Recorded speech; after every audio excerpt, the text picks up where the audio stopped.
écoutez, aujourd'hui, j'avais l'intention donc de vous faire une petite vidéo sur le référencement. Donc les surfaces de référence sur les différentes pièces. Écoutez, ce sujet m'intéresse tout particulièrement parce que on en a besoin tous les jours. Hein, et c'est primordial après avoir, pour faire un tracé, d'avoir donc des surfaces, ce qu'on appelle les surfaces de référence, qui sont donc au nombre de 3. SR1, SR2, SR3, SR pour surface de référence. Voilà. Bon, à tout de suite la petite leçon.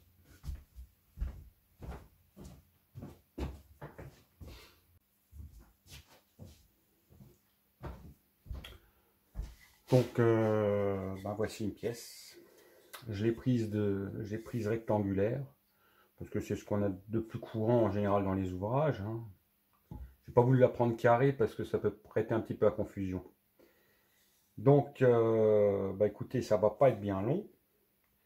En général, bon, cette pièce-là, elle est corroyée sur tous les côtés, encore que non, là c'est le brut de scie. Donc, elle est corroyée dans la théorie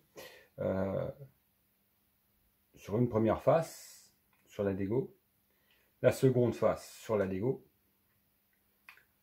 Les contrefaces sont passées à la raboteuse pour justement obtenir une épaisseur régulière, donc que ce soit la hauteur, la largeur de la pièce ou l'épaisseur, et la longueur est tronçonnée en général à la scie circulaire. Ou pour ceux qui travaillent à la main, voilà, on coupe à la main et puis ensuite on dresse au rabot avec une boîte. Bon. Et puis, en général, pour faire un ouvrage, il faut déjà sélectionner le plus beau côté. Hein. Donc, c'est ce qu'on va définir par les surfaces de référence. Donc, écoutez, je vais essayer de vous le tracer dessus directement. Il faut que je trouve quelque chose qui puisse aller, qui ait la couleur nécessaire.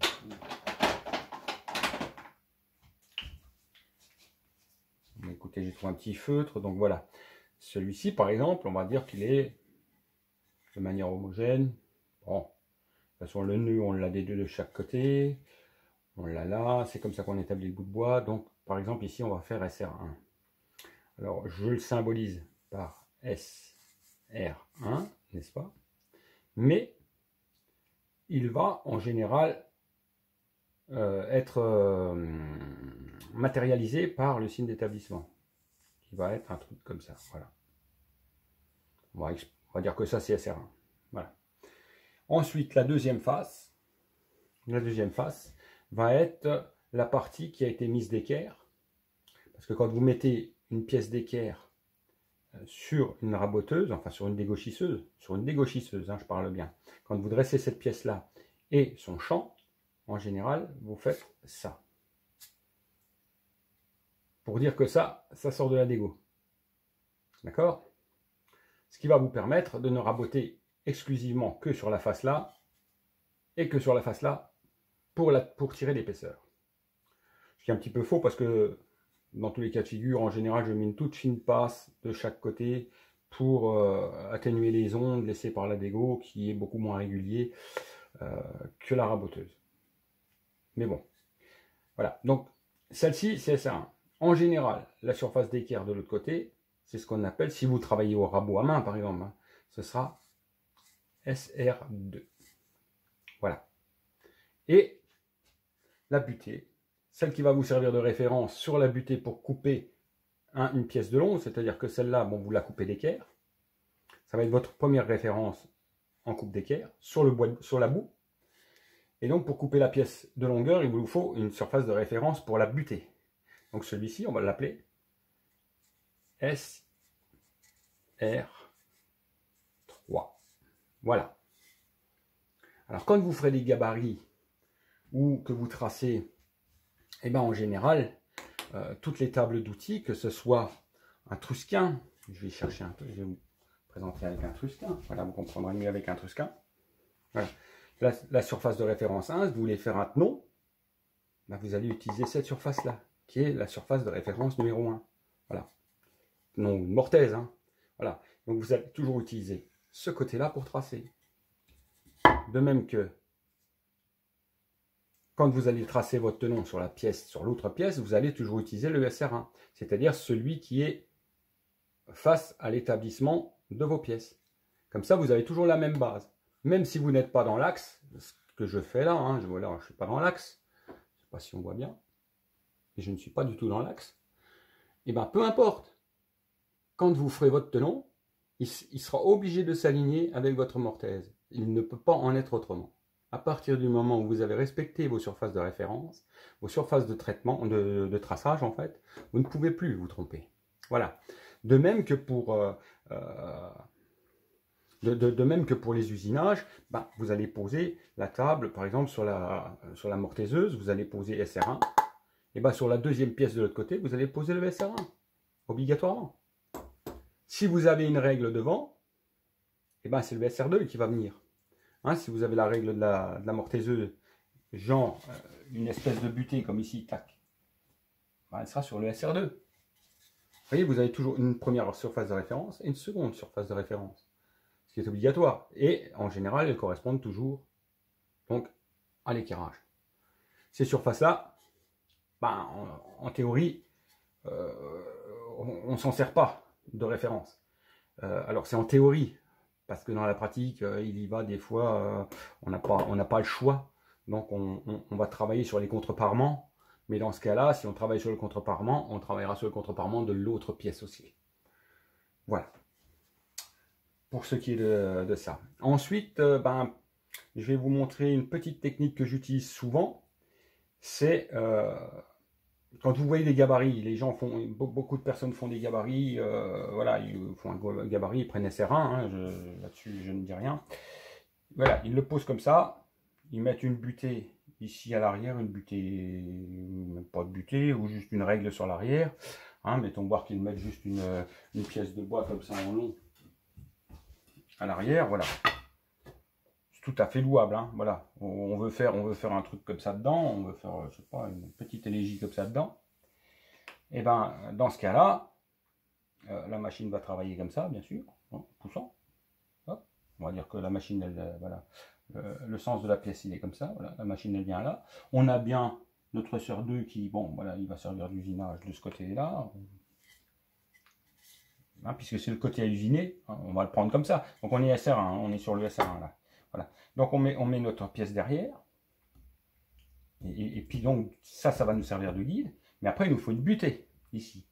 Donc cette butée là, bon je vais la matérialiser par une autre petite pièce de bois. Donc j'ai ça, je mets ça derrière, voilà. On peut très bien dire, voilà, on met une petite pièce de bois comme ça derrière. Alors c'est parfait. C'est parfait. Sauf que voilà, SR1 en général fonctionne sur 3 points. Une face est toujours en équilibre sur ces 3 points. Si vous mettez 4 vis par exemple, donc je vais vous le matérialiser par les vis, on comprendra mieux le cheminement. Je matérialise par les vis. Voilà. Je vais prendre 4 vis. Donc SR1, comme on a 3 surfaces de référence, SR1, et ben on va prendre 3 vis. Voilà. Je prends 3 vis et je les enfonce, peu importe quelle profondeur. Voilà. Et vous saurez que sur 3 points, voilà, ça ne bouge pas. On reste de manière fixe. Voilà. Maintenant, par contre, si j'en mets une quatrième, là, ça va pas être pareil.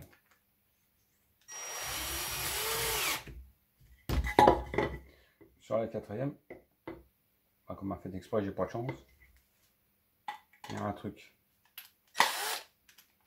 que j'ai du mal faire, où j'ai troqué. Mon exemple ne fonctionne. Si, mon exemple fonctionne. Voilà. En fait, on n'a pas d'équilibre. On n'a pas d'équilibre. Il vaudrait peut-être mieux que je fasse peut-être plutôt comme ça. Attendez voir. On va commencer, je vous la mets là. Voilà, ça sera peut-être plus parlant parce que là, comme je suis sur le milieu, ça fait comme si j'avais que 3 points. Voilà, là, je vous ai mis 4 points. Voilà. Donc là, vous voyez, ça marche plus comme ça. Vous n'êtes pas plan. Alors que mettons voir que si j'en enlève un, peu importe lequel, voilà, il est plan. Hein, bon, ben forcément, il bascule un peu, mais voilà, il est plan. On a toujours les 3 points de contact. 4 points de contact, ça n'est quasiment plus possible. Voilà, on a toujours quelque chose qui danse.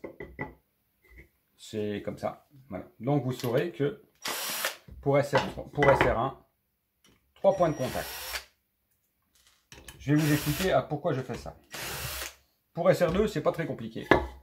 C'est 2 points de contact. Vous avez toujours en général l'avant et l'arrière. Ce qui veut dire que si moi je vous présente ça avec une butée ici, voilà. La butée est en contact ici et est en contact là. D'accord? Maintenant, si je remets une 3e vis, j'aurais rajouté un point de contact. D'accord? J'ai encore pas travaillé correctement. Je vais la rentrer un peu plus celle-là.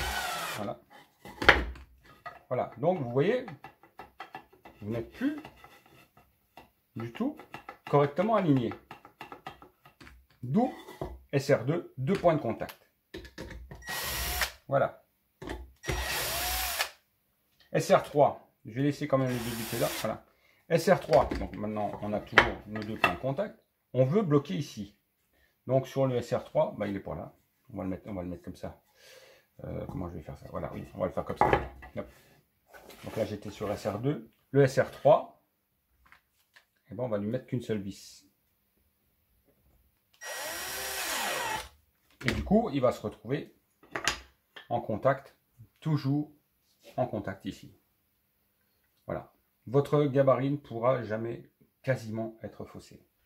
Voilà. Il n'y aura rien qui va le gêner. Et c'est ce qui va servir en fait de référence pour la fabrication de nos gabarits. Ces fameuses surfaces de référence. On sait donc que SR1, 3 points de contact. Donc, en règle générale, les gabarits, on le pose directement dessus. Bien que moi, je me mets toujours des petits tampons en bois, donc au nombre de 3, de la même épaisseur calibrée, bien sûr, pour atténuer les défauts de la pièce qui est en dessous, que ce soit un contreplaqué, que ce soit peu importe quoi. Même si vous le mettez en pression, vous aurez des déformations sur le dessous. Alors que là, ben, du coup, avec ces 3 points de référence, vous serez toujours bien à plat. Voilà.